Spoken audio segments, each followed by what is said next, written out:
In this video, I will tell you the 3 things that finally, after 8 years of trying, helped me finally commit to staying sober for so far 11 years, which I'm very, very proud of today.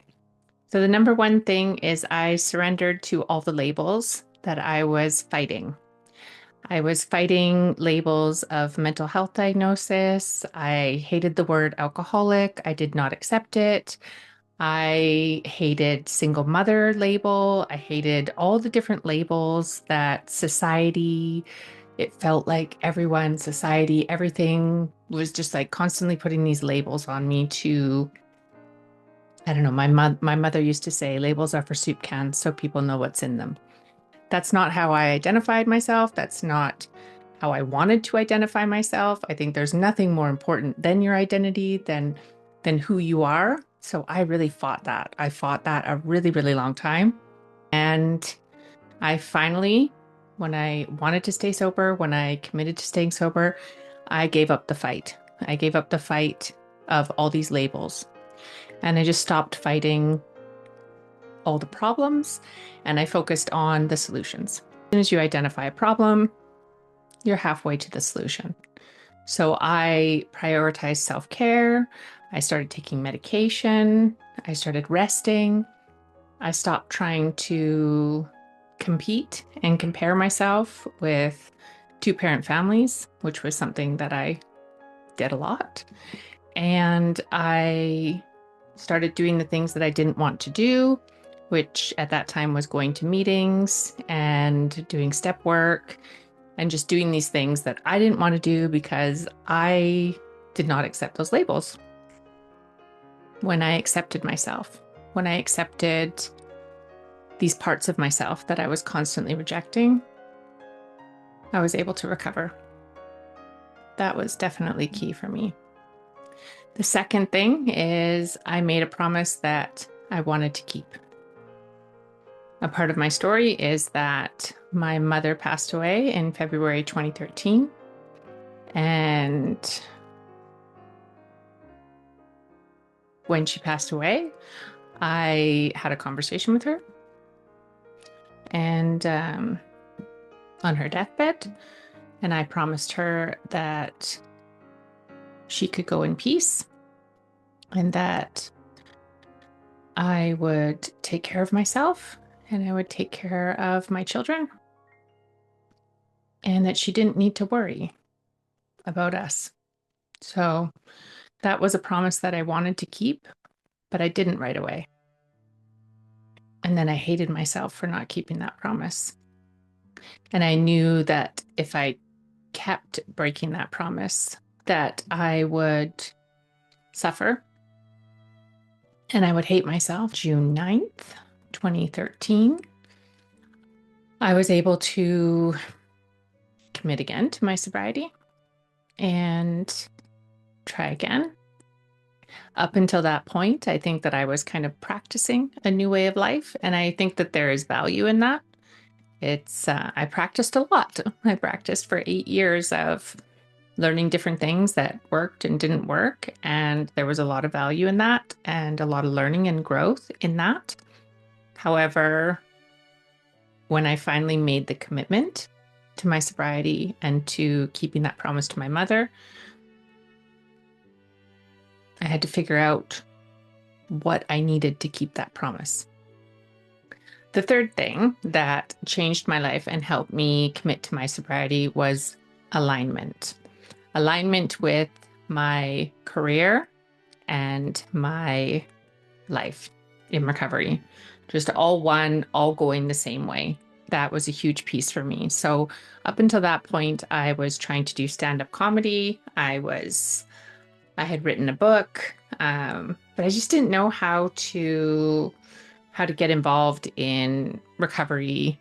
I used to think about doing media, radio, television, stuff like that. And I would think about it all the time, but I would never actually do anything about those thoughts. So when I wanted to keep the promise to my mom, I thought, I've got to go for it. I've got to go for it. If I don't go for it, because the problem for me was that my life really kind of was hard. Like it was It was really hard, and it was even harder without my mother because she used to always help me and my kids, and she was always the person that was there for us. And um, she was my best friend. She was everything to me. And without her, I just didn't know how I was going to get through that sober. But I knew that my kids were depending on me. So I had to figure it out. And where there is a will, there is a way. Once you decide on a path and you decide that you're going to keep that promise, then you just have to figure out how. How are you going to keep that promise? So that's when I started to volunteer at a radio station called Vancouver Co-op Radio in the downtown east side of Vancouver. And I started sweeping floors. Was volunteering at the radio station, and then I pitched an idea for a radio show about addiction recovery. And the manager at the time, Layla, she loved the idea, and she said that I needed to find 2 more people to do the show.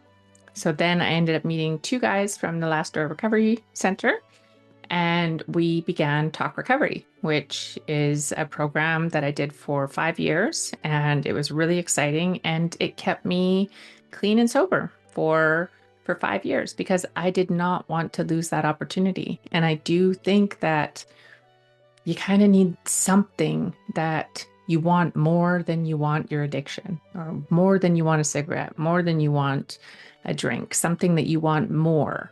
And I wanted that more. I wanted my dreams to come true more than I wanted to keep doing the same thing that had the same result over and over and over again. I wanted a new life, but it took a long time to figure out how to create that. And I was trying different things. It wasn't that I wasn't trying, but I think when you don't give up and you persevere, eventually it all comes together and it clicks. And that radio program for me was when it clicked. I was in alignment.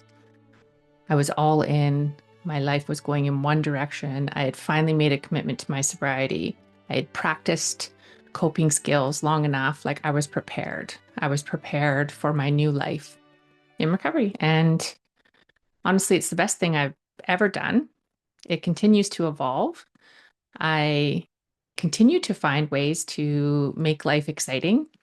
And honestly, now when I think of it, I think of drinking and smoking and all the different things that are associated with that lifestyle. And I think it's really boring. I really do. I don't think it's glamorous at all. I think it's boring. It's the same thing over and over again. And I don't want that. I want a different life. I want a creative life. I want a life of meeting interesting people and doing interesting things. And I want to actually experience it. I don't want to be numbed out or drunk or not myself for it. I am today completely present. I accept and surrender to all the labels that have been placed on me.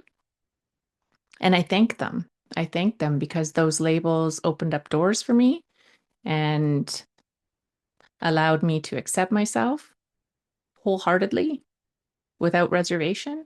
And that self-acceptance led to self-love, which led to empowerment. And it's a beautiful thing to love yourself, because once you love yourself, nobody can take that away from you. And that's really part of why I'm wanting to do this YouTube channel, is I want something that I can do that's mine, that win or lose, this is me. I am truly grateful that 11 years after my mother has passed, that I have been able to keep that promise to her. And I've been able to forgive myself for not keeping it right away because I was grieving my best friend. And I had never experienced that kind of grief before. So I forgive myself for that. But I'm grateful I didn't give up on keeping that promise to her, because that's something I'm really proud of today. And I'm really proud of the mother that I am today. And I think she would be proud too. So 3 tips. Surrender to the labels. Don't give them so much power. Look for the solution in them. and look for the path of recovery within those labels. Surrender the fight. Stop resisting change. The resistance creates so much suffering. Just give up the fight. Give up the fight and focus on fighting for your life, not fighting externally, all these other things, and just fight for yourself instead of with yourself or with society or whatever. Fight for your life. And it's just got a much better result. The other one is just totally draining. It's totally draining and produces no result. Alignment. Alignment is so peaceful. Alignment is so peaceful when you're just going in one direction. And it's difficult to go in one direction because resistance is part of change. But no matter how many times you may fall off the path or encounter obstacles and let yourself down by not being all that you wish you were, just forgive yourself, learn from the experience, accept yourself, and just learn, learn, learn, learn. I've had so many wonderful opportunities in recovery to do interesting things with creative, wonderful, inspiring people. And for me, it's a much better life than drugs and alcohol could ever offer me. And I love being myself. I love knowing who I am. I love not needing substances to cope with reality. I love people. I mean, I remember coming into recovery and not knowing how to love, not thinking I knew how to love at all. And now I love myself and I love my friends and my family and I love God. And I have no shame about who I am. And I hope that I'm able to communicate that over YouTube because I want that for more people. I have so much peace when I'm alone. And I used to have no peace. I couldn't stand being alone. I couldn't stand it. I couldn't stand being alone with my thoughts. And today,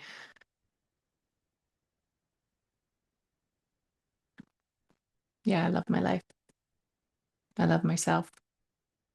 And I'm grateful.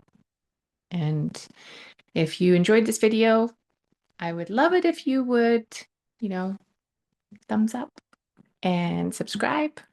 And I'm trying to be consistent and I'm trying to talk less, but honestly, it's really hard because I have so many thoughts in my brain. But thank God for editing. So hope you enjoyed this video. If you would like to see any other upcoming videos, I welcome feedback and support. Keep it positive, but I'm always open to learning. Keep it positive, but I'm always open to learning and growing and trying to get better. So thanks for watching and have a great day.